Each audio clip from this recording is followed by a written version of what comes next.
Bonjour à tous, aujourd'hui on se retrouve pour une histoire assez passionnante, l'histoire de la maison d'édition Dupuis.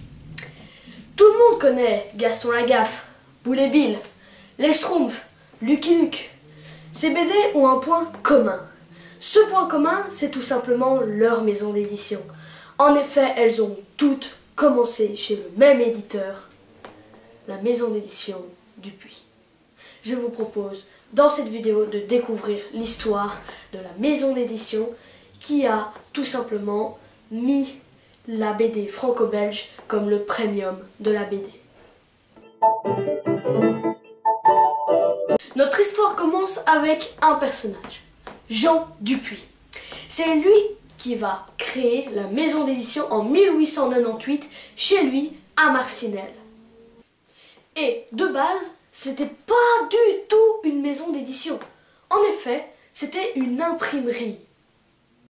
Il ne rencontre le succès que quand il se spécialise dans le papier poudre qui sert aux médecins et aux pharmaciens 10 ans après la création de l'imprimerie.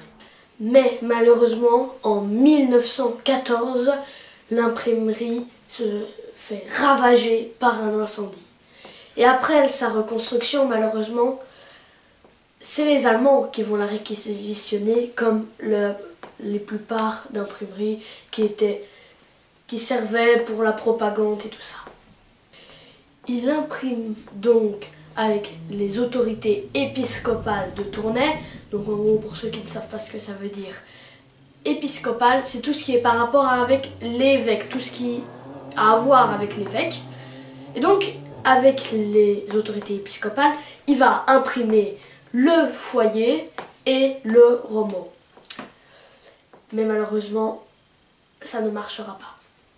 Le 2 avril 1922, c'est la grande date pour les éditions Dupuis. Pourquoi? Parce qu'ils vont lancer un nouvel hebdomadaire qui s'appelle Les Bonnes Soirées. Aujourd'hui, ça s'appelle BS. Ça fut immédiatement un succès. Avec 10 000 abonnements, c'est un succès et ce succès permet à Dupuis de se spécialiser dans le journal et dans le livre.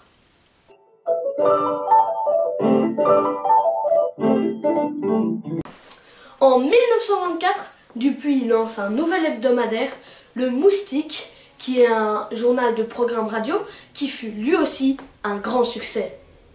En 1934, Dupuis lance plusieurs journaux en néerlandais pour la Flandre.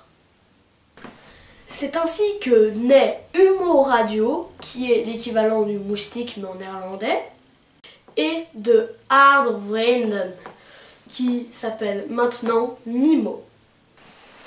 Et pendant quelques années, Dupuis va éditer des romans par-ci par-là. Oui, je dis bien des romans parce que la maison d'édition n'est pas encore spécialisée dans la bande dessinée. En 1937, les affaires tournent bien pour Jean Dupuis. Et donc, il confie à ses deux enfants, Charles et Paul, de créer un hebdomadaire pour la jeunesse. C'est ainsi qu'en 1938 va apparaître le journal Spirou qui va vite trouver ses héros, Spirou et Fantasio. Et c'est en 1940 que sort la première BD de Dupuis qui a été faite par Rob Vell qui sera malheureusement prisonnier de guerre par la suite.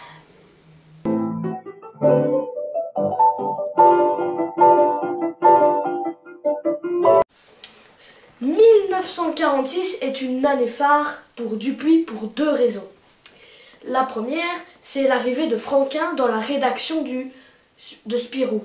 Il fut formé par J.G., l'auteur de Spirou et Fantasio. C'est aussi la première apparition de Lucky Luke dans Arizona 1880 dans le journal Spirou par Maurice. Donc on revient à Franquin, c'était pour qu'il y ait un petit ordre chronologique. Donc, Franquin va construire tout un univers autour de la bande dessinée Spirou et Fantasio. Il va par exemple créer le Comte de Champignac, Zantafio, Socotin, mais aussi le Marsupilami. En 19 1949, c'est là où Lucky Luke va être imprimé en série d'albums, parce que la technique de Dupuis à ce moment-là, c'est on teste les BD dans le journal et si elles marchent, on les imprime en série et en album. Le 27 février 1957, Franquin crée Gaston Lagaffe. Et vous le savez, ce sera un énorme succès. Tous les albums seront édités chez Dupuis. Tout s'accélère l'année suivante. Un certain Pierre Culitor, plus connu sous le nom de Peyo, fait la première apparition des Schtroumpfs dans Johan et Pierre-Louis. Le succès sera immédiat à tel point que Peyo devra arrêter Johan et Pierre-Louis pour se consacrer entièrement aux Schtroumpfs.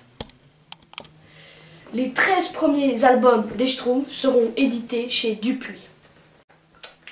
L'année suivante, c'est au tour de Jean Roba de publier ses héros, Boule et Bill.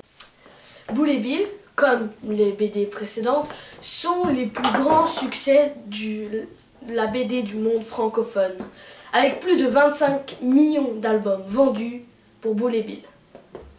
Mais Jean Roba, après 24 albums édités chez Dupuis, préféra de partir chez une autre maison d'édition, Dargaud. Mais tout ce succès a été rendu possible que grâce à Ivan Delporte, le rédacteur en chef du journal Spirou. En effet, il a su repérer les bons éléments, les bons auteurs, les bons potentiels. Cela commença par Gigé, Maurice, Franquin, Peyo et Roba.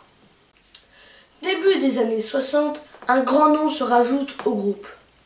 Son nom, Raoul Cauvin. Même si ses 5 premières années chez Dupuis fut très discrète, il créa en 1968, avec Salvérus, les Tuniques Bleues, l'un des best-sellers actuellement. Le succès fut immédiat.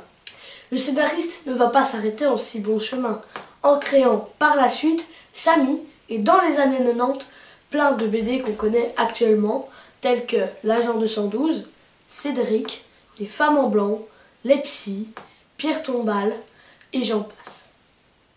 C'est l'un des scénaristes les plus prolifiques avec plus de 50 millions d'albums vendus. En 1985, Dupuis est vendu au groupe Bruxelles-Lambert qui appartient à Hachette et aux éditions mondiales. Hachette reprend tout sauf le Télémoustique qui va aux éditions mondiales.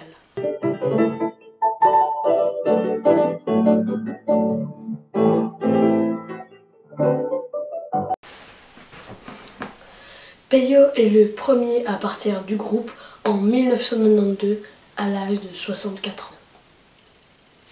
Suivi de Franquin en 1995 à l'âge de 73 ans, ce qui provoqua l'arrêt définitif de Gaston Lagaffe. En 2001, c'est Maurice qui parta, l'auteur de Lucky Luke, à l'âge de 77 ans. Et en 2006, Boule et Bill perdent leur père, Roba, à l'âge de 75 ans.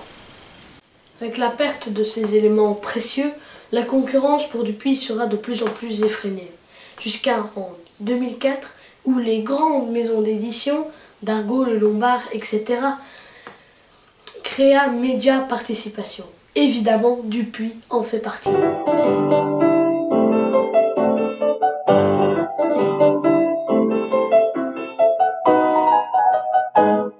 Avec l'arrivée de nouveaux auteurs comme Delaf, Bercovici ou encore Midam, cela fait que Dupuis peut lancer de nouvelles séries de BD comme Les Nombrils de Delaf et Game Over de Midam. Et plein d'autres. Ça fut des échecs, mais aussi des succès, ce qui permet à Dupuis de garder sa popularité d'antan. Tout en gardant bien évidemment les classiques de Raoul Cauvin. En 2015, Dupuis et 12 autres maisons d'édition fondent avec le financement de Creative Europe qui appartient à la Commission européenne Europe Comics. Mais le 19 août 2021, Raoul Cauvin, le vétéran, comme disent certains, par rejoindre Franquin, Maurice, Robin et Peyo. À la fin de cette longue histoire, on peut se dire qu'il n'y a que du positif à en tirer. En effet, ces auteurs ont laissé un héritage prodigieux au niveau de la culture et de la BD, autrement appelé grâce à eux le 9e art. Voilà, c'est tout pour cette vidéo. Ça me tenait à cœur de vous raconter l'histoire de l'une de mes maisons d'édition préférées, qui a édité ma série préférée, qui est Les Tulipes Bleues. Et j'espère qu'elle vous aura aimé, parce que moi j'ai adoré à écrire, tourner et monter. Et j'espère que vous avez passé un bon moment en la regardant.